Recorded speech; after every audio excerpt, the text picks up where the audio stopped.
This is Tony Wright. It's the 17th of October 2012 and I'm talking to Jude Wadley. So, can you tell me your full name and where and when you were born?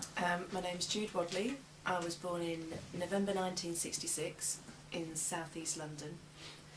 And when I was 4 we moved to northwest London. And then in 1992 I moved to Hebden Bridge. Right. So you lived in London all your life before you moved to Hebden? Till I was 20. Yeah. And what was it like in London in those days? Well, I grew up on the edge of London, so technically it was London, but there was fields at the end of the garden with cows in. So you were in Surrey or Middlesex? Or... Middlesex. Yeah. Yeah. Right, okay. Did you study art there, or study art at school? Yeah, when I was 13 I found out from my art teacher there was such a place called Art College, where you did art and nothing but art all day long. So from the age of 13 I knew that was where I was going to go. Right. And thankfully my mum and dad supported me in that. I remember Mum saying at the Sunday lunch table, I'm going to art college, because I was quite defiant. I'm going to do this. And my dad said, okay, let's go to the Tate this afternoon. So that was the advantage of growing up in London. We got in the car and he drove me up to the Tate and we had lots of arguments about modern art versus nice ladies in bonnets by rivers, which was what my dad liked. Right. So where did you go to art school? Brighton. I did an art foundation at Harrow. Right. You stay living at home, don't you, for foundations? So Yeah. I did a year's foundation at Harrow.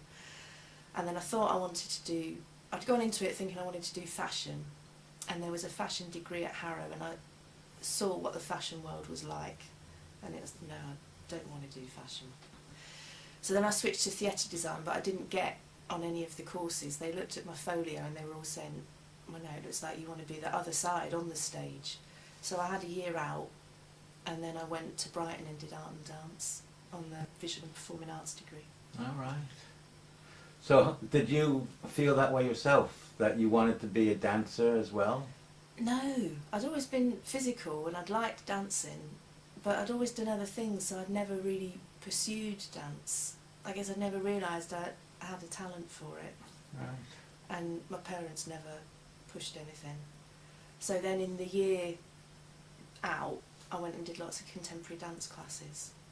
And the dance on my degree wasn't highly technical, it was contemporary based, but Right. it wasn't at a very high level. There was lots of people that didn't have dance training. Right. Okay. And so it was a theatre design, did you say? I applied for theatre design at Nottingham and didn't get on. Right. Because they realised it wouldn't be the right course for me. Right. Okay. So when you finished, were you there 3 years then? Yeah. And you finished. What did you do with it when you left? Straight away after leaving I did care work, I squatted, I did care work and I saved up to go travelling. And I'd really got into my photography and I wanted to develop myself as a photographer, so I had some money from the Prince's Youth Business Trust to buy some camera equipment and go travelling.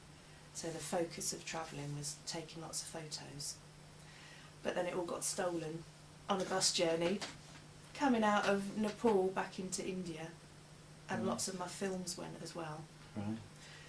And before going I'd had interviews with slide libraries and showed them my work, and one particular one said, oh, we really like your work, when you come back with more images come back to us and we'll put you on.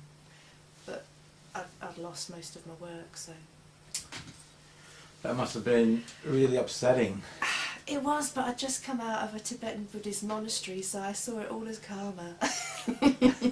I was literally leaving the monastery on the bus journey back to India, so I saw it very much as karma and part of what my journey was. How did you get into a monastery? How did they let you in? They ran courses for Westerners to learn more about Tibetan Buddhism. Oh, right. So I was on a 2-week course with other Westerners from all over the world. Right. And so you just took photographs while you were there then? I did, and Yeah. then I obviously lost all those photos. Yeah.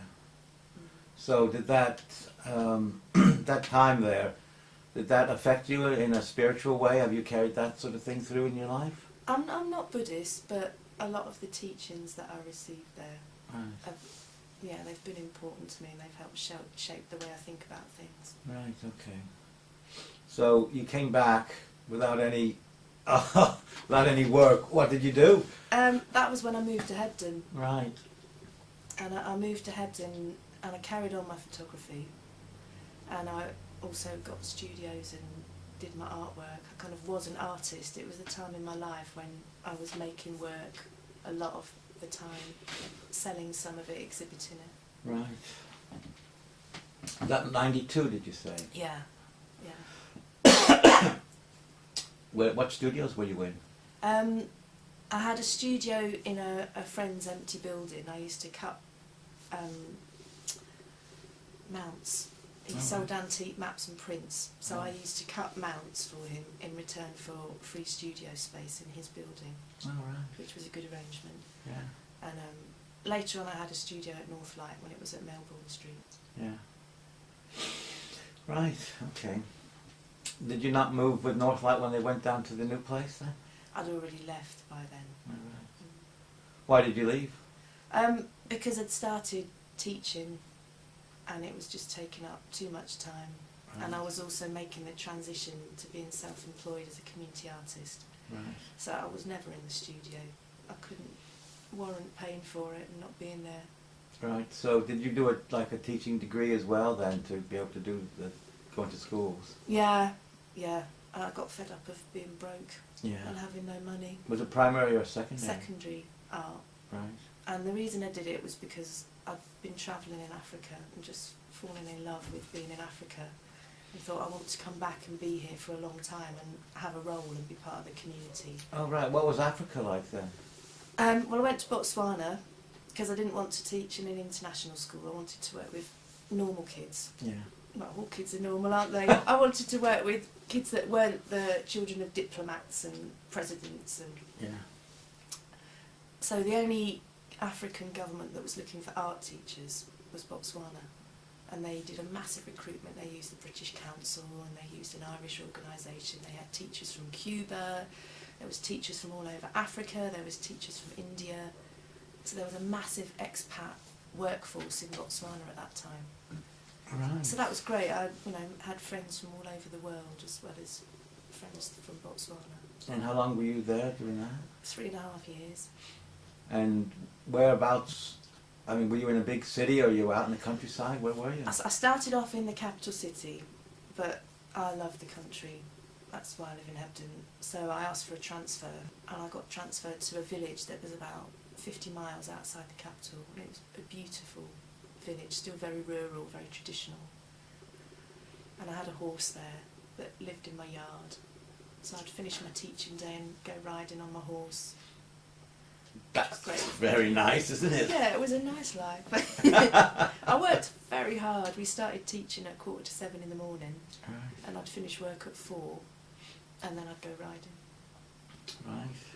Right. How many students did you have in a class? In a class you'd have 40, but when it was options, art was one of the options, I could have anything between 9 and 20. Right. Obviously 9 is very nice. So what? I find this interesting that. What kind of art did you teach them? Did you look into their sort of, the natural kind of art from that area, and then try to go with that and expand that, or did you try to introduce Western kind of style of art? There was both. Their art curriculum was written by a British teacher. Oh right. So there was a lot of British influence there. They also taught art theory to children who had entered English medium school. So you had to explain art concepts that even some of us didn't understand. We went on a training workshop and there was an American teacher that she was retired, she taught all her life. She was the only one that knew some of these art concepts Right. on a workshop of international teachers. Right. So it was quite high level art theory that you had to teach the kids. How old were the kids then? They'd vary between 12 and 20, Right. depending on when they came to school. Was there like mixed groups of them then? Like they were not all 12-year-olds, there were like different age groups altogether? Yeah, kids would access education as and when the family could release them from farming Right. duties. So you'd have a mixture of kids in every year group. Right. So you'd bring in Western art forms. I tried to bring in as many different African art forms as I could, but Botswana doesn't have a strong visual arts tradition.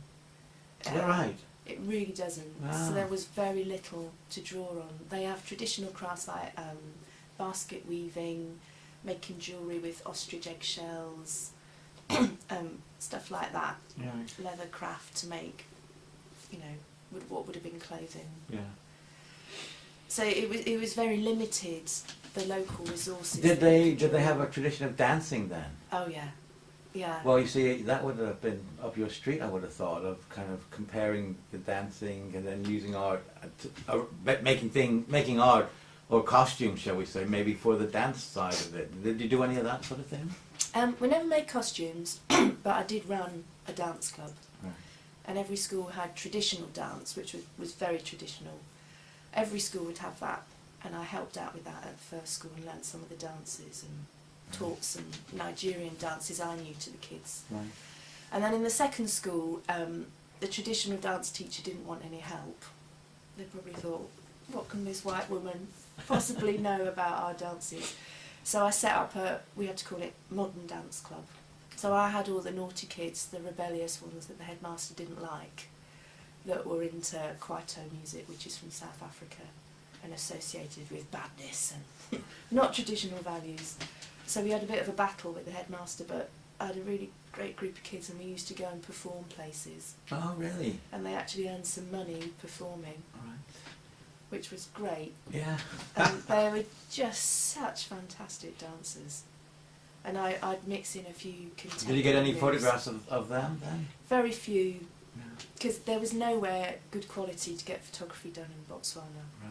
So I stopped my photography and went back to my artwork while I was there. So did you do your own artwork as well? Yeah, a lot, because didn't have a telephone, Yeah. didn't have a TV. I had friends in the village that I'd ride my horse to go and see, Yeah. but people go to bed early there. There isn't a lot to do, you have to entertain yourself, so I had a lot of time to do artwork. Right. And I had a big exhibition when I left at the Alliance Francaise, Yeah. and then I brought that body of work back to Britain, and I toured it a bit around Britain as well, Right. and sold quite a lot of it. Right. And that was very influenced by everything I found in Botswana. Right. Like I used to collect seed pods and fantastic shaped leaves, and soon I had this massive collection, so I just started to make artwork with it. And I combined techniques I'd been doing on my degree with textiles and sewing, and I was learning traditional African textile techniques there on staff training workshops, and I'd go on weekend workshops that I'd fund, and so I was kind of combining all those things to make artworks about how I felt about that landscape in Botswana, about the natural environment there. So has that stayed with you as well? That, 'cause, I mean, 3.5 years in a country like that, you must have like very vivid memories that you kind of keep with you. Oh yeah, definitely. No, it's still in my heart, and I've still got a really good friend there. Right. And it's influenced a lot of what I do. I've learned a lot of textile techniques that I now use in my work with groups. Right. Right. So it gave me a lot of skills. Yeah. Okay. So, when you came back from there, that's when you came to Hebden, was it? I'd lived in Hebden before I went. Yeah. I went to Botswana, I came back, I went back and lived at my dad's for a bit, then I went back to Brighton where I'd done my degree, and it was just too expensive down Right. south. Studio spaces were loads, there was very little work. I did some supply teaching in some hideous schools. And then a friend offered me a free place to live at in a house in Hebden. That was when I got my space at Northlight. Right. There was a studio space going. So it's like all the doors were opening in Hebden for me. Right. So I came back to Hebden. Right. Right. So, the art, when you came back, the artwork, I know you said you were touring the stuff that you'd done in Africa, but you must have started carrying on doing new work. Yeah, it was still on that theme. I bought loads of seed pods back. So the landscape around Hebden Bridge and this area, did that influence any of your new work, or were you just still doing the African thing when you came back. Yeah, I was still kind of working with those materials. The first time I'd moved to Hebden, I'd photographed the landscape throughout a year, Yeah. and I'd exhibited that body of work. It was called Earth Changes, and it was kind of Hebden through the seasons. Right. And I still go to people's offices and they've got photos they bought on the wall from me. That's really nice. And Hang on. Can't find it.